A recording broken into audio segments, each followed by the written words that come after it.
This is Eagle Owl, and today we'll be talking about AJ Brown wants revenge on the league. Also, Anais Smith, yes, he's in the lab. And lastly, we got to talk about Marcus Epps. He shouldn't have never left the Eagles, but let's get straight into it. Everything. I have this list on my phone. I got notes where I come up with things after I watch film or I think about what I need to get better at and what I want to get better at, what I want to add to my game. Now I'm not gonna discuss, um, but just having that mentality each and every day to get better, and I know, guys, it's not working every single day, and I know they're not working twice a day either, and I'm trying to gain that edge, and I think about it, and I may be able to throw it off to some people, but like I know when guys go on Friday night, they're going out. I'm gonna go work out. Saturday night they're gonna go work out. I mean, they going to party. I'm gonna go work out. Like I'm trying to get that edge, and I'm just trying to have that mentality. I'm trying to gain an inch every single day, and because I know not everybody's doing that. And so, All right, so let's talk about AJ Brown. AJ Brown want revenge on the league, and he's in the best shape of his career. Ashley, let's play a throwback clip of him talking about him being in shape. I think so. It's always stuff to improve on.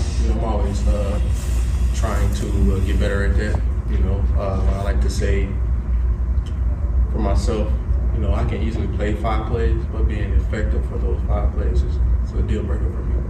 So that's your motivation. It is. All right, you hear from the horse's mouth. AJ Brown is in shape, and Tim McManus wrote an article, and his trainer had a few things to say that were very interesting. But let's go over the article. All right, so AJ Brown's trainer, during the ESPN article, this is what he had to say. He's in the best shape of his life. He was pissed off about missing that playoff game. He wanted the first team all pro. He wanted to be back to back 1,500 yards. He also won the Super Bowl more than anything. We realized we didn't get any of those. So in his mind, he feels like a failure and he's never satisfied. He also had this to say as well. We saw a huge drop in his body fat percentage. We saw like a 2% drop in just a few weeks because he was dialed in nutritionally and he was so disciplined on the weekends. Our running joke is stay away from the cakes and chips. Those are like his vices. Now, Eagle Owl, like it a professional in them cakes and chips, trust me. It added some weight on me. So AJ Brown, bro, trust me. I'm a professional in cakes and chips. You gotta stay away from it, bro. But in all seriousness, it's good to hear AJ Brown is doing everything he can. And I knew it because a lot of people question AJ Brown integrity about the playoff game because they like, oh, he was like at a boxing match or this or that. And while he wasn't with the team, I think he was hurt that he couldn't play. I legit think he was hurt that he couldn't play. And he really wanted to. He really wanted to help the team in any way, shape, or form. And he just couldn't. He couldn't. The knee, it wasn't like a long-term thing. And I think AJ Brown would have made a difference. Now, when we had won, I'm not sure. But him just being on the field in general, and if he could, he would have made a difference in that Tampa Bay game. Maybe the score would have been a lot closer. But I don't think Jesus himself could have saved us that game because it looked like the team was just ready to move on to the next season. And again, AJ Brown was disappointed. It's good to hear that. He cared about his stats, but he also cared about winning. He cared about winning. And it's good to hear his trainer say these things. Like he's doing everything on his part for his training wise. We already know he's running 22 miles per hour. And shout out to Philly Mike putting this out about his vertical. Like he's jumping like 38.5. I could have that wrong. Vertical. That's insane. So he's jumping higher. He's running faster. He's getting stronger. He's getting healthier. Man, AJ Brown might be unstoppable, man. He might legit be unstoppable. He trying to go into the season like I'm the best receiver. He don't want no ifs, ands, or buts about it. He don't want no ifs, ands, or buts about it. He don't want you saying Justin Jefferson better or this guy and this guy better. He wants to be the best. And that's good. We have a wide receiver with that mindset, and not just the mindset of doing that, actually going out there and putting in the work. And I respect AJ Brown for that. I definitely do. But if you hear like background AC noise, I don't know how to turn that off. As you know, in a different location, I am sorry about that. But let's talk about Ainias Smith. Ainias Smith posted some clips of him working on his route running, looking like he's working on his speed. And Ainias Smith is interesting, you know. I think he could get that wide receiver 3 spot, to be honest. I like Paris Campbell.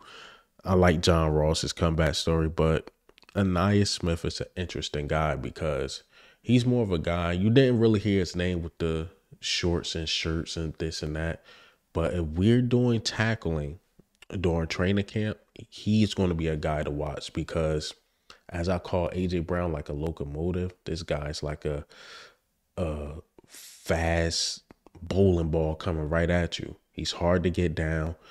He's hard to tackle. He's hard to stop when he get the ball in his hand. To me, he's a really good route runner. He knows how to get open, and he's a legit slot receiver. He's legit, and he's really hard to bring down. Again, when those pads come on, I want to see. I think we're gonna hear a lot more about Ainias Smith, and we didn't really hear much because of the injury that he had coming out of college. So the Eagles are playing it safe.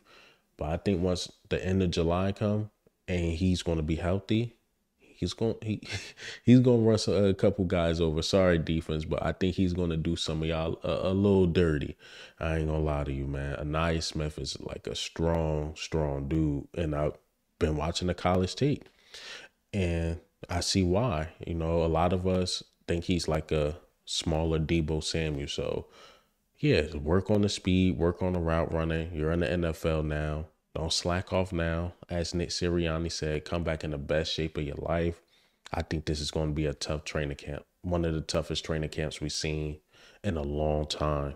Yeah, again, Ainias Smith is a dude to watch.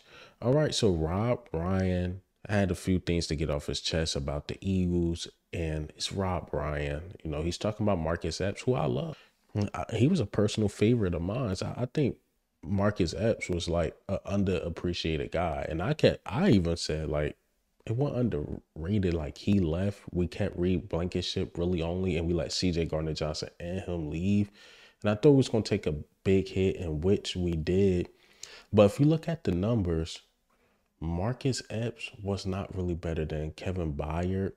Well, you can make a point once Kevin Byard got to Philadelphia, maybe he was, but I still don't think so. And then you have like his numbers were really up there with Sidney Brown. And the reason why Sidney Brown numbers were low because they was putting Sidney Brown in the slot. But if you just look at Sidney Brown numbers as a safety, his numbers were probably better than Marcus Epps.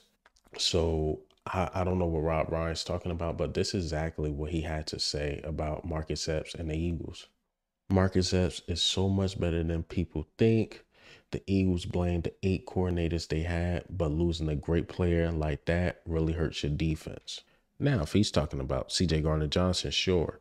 But again, Marcus Epps, they had the best year in Las Vegas at all.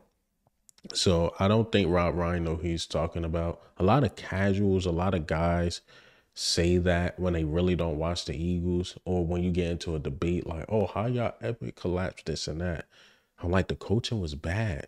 Like, do y'all know we made a defensive coordinator change like towards the end of the season?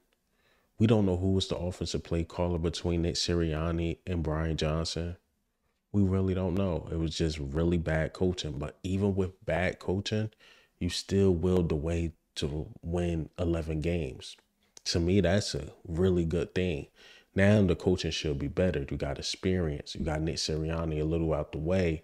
He's just going to oversee everything, which is cool. So, look, Rob Ryan don't know what he's talking about. It was definitely the 8 coordinators he's talking about. Like, we went to Matt Patricia. And I even said that was one of the worst moves we ever made, was signing Matt Patricia.